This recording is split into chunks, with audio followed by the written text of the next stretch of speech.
how do you introduce and push through and generate acceptance for reform in India? The reality about the growing of paddy and wheat in Punjab, especially paddy, is that Punjab is now grossly water deficient. Water tables are plunging 0.74 meters, just about 3/4 of a meter every single year.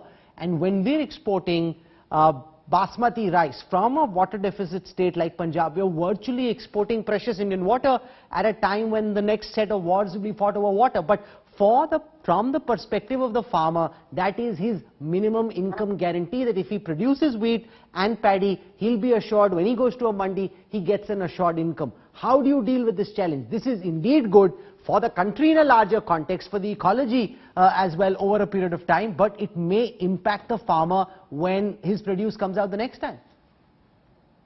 You know, Rahul, the nature of incentives determines behavior, and changing incentives can happen gradually and cannot happen in a hurry. And therefore, at this stage, I think we need to ensure that the government has already given comfort that there's nothing has changed with reference to MSP. It was as it was, and nothing will change, at least for now. That is what has been clearly explained. Over time, we must make sure that incentives are aligned with what is the right goals for India, not only economically, but also from a point of view of sustainability. And therefore, good financial planning includes both short-term goals and long-term development goals. And I completely, therefore, agree with some of the points on this. We should be clear, is this a problem of some specific areas, or is it a national farmer issue? From what I hear and from my more learned colleagues, economists and farmers, this seems to be by a more sectoral issue rather than a national farmers issue. And we need to ensure, therefore, that we don't generalize the issue and then mix it with interests and politics. Let us stick to substance and do the right thing.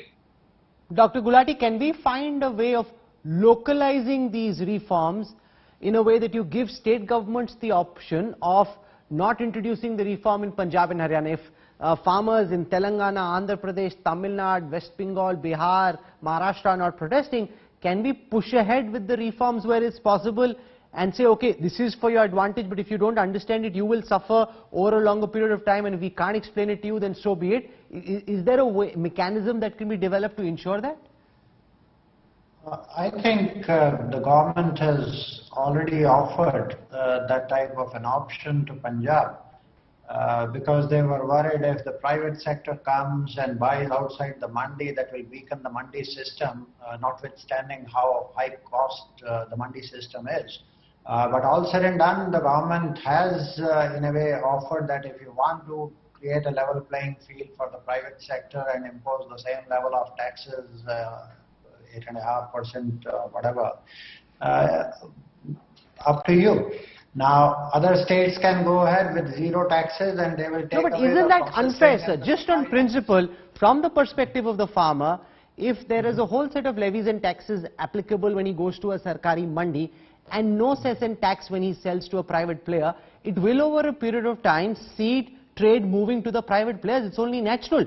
Why then should there not be in law a built-in level playing field? Either you remove the cess and the tax on the Sarkari mandis, or you impose some form of cess and tax on the private operations.